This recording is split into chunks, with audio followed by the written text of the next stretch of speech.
Mitad essa que hopi lamentável, ora nós está viva de estado de direito e ataque aqui sempre vamos ter condenar e refutar na mesura sobre esta cria esfera full robês riba nosso país.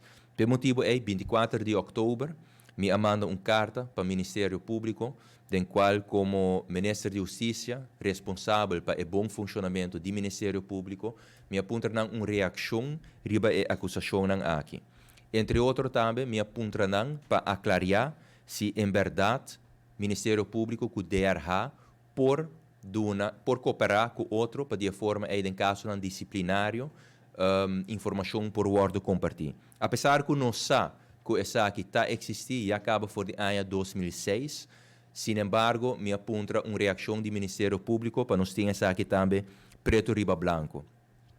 E está assim que 30 de outubro me recebi contesta do Ministério Público e me quero tomar meu tempo para compartilhar com a comunidade o conteúdo de carta aqui. E me também ler e depois me lo explica essa aqui. O Ministério Público contesta-me que e acaba por de 22 de agosto de 2006 tem protocolo. O protocolo aqui chama Protocolo Informatieverstrekking.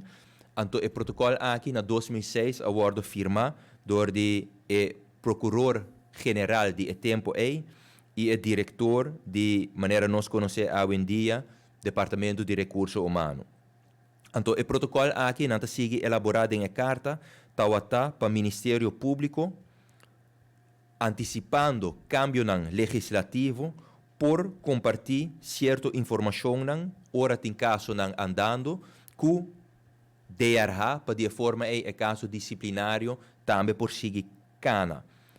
Então, adicional nanta bisa de carta aqui que for de ano 2011 nós conhecemos a lei, a landsverordening persoonsregistraties, então em combinação com a landsverordening do Ministério Público, não por compartilhar informação com den quadro de caso de ambtenaren e arbeidscontractanten com DRH. Que ben lo qual a oposição agora aqui trata de insinuar que DRH riba que o Ministério Público riba instrução de primeiro-ministro a compartilhar informação e que essa aqui não está possível. Den a carta aqui o Ministério Público está refutar essa aí, não está indicar que já acaba for de 2006 tem protocolo den qual o Ministério Público está compartilhando informação com o Departamento de Recursos Humanos sem atachar o caso penal, obviamente, e não está sigue elaborar que já acaba for de 2011 tem a base legal também para fazer essa aqui, pois não está bisa que seguro não está riba instrução, pero está a base de protocolo que já acaba de existir e a base de lei que for de 2011 acaba de existir.